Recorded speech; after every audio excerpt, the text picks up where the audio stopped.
Thank you for joining me today on my sewing journey. I've been working on a sun hat. Now this is very, very easy.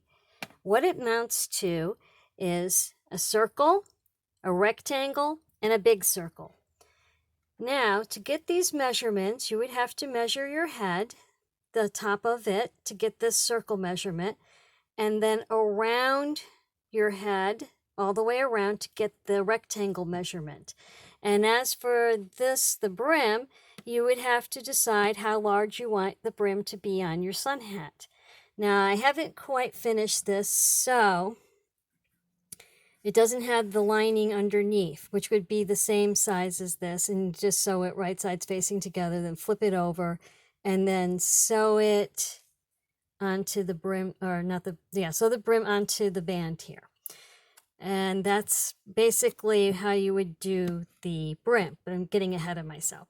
First, you would cut out your circle, sew your circle to your rectangle, and it works best if you sew the side seam first, but you can do that. If you didn't do it first, you can do that later, but it does work out better if you do it first. Then you sew your brim to your hat. Now, if you wanted to, you can do the fancy little stitching around the brim a few times to get that little, they usually on sun hats have that little sewing all the way across the brim, but you don't have to do that. You can just leave it as is.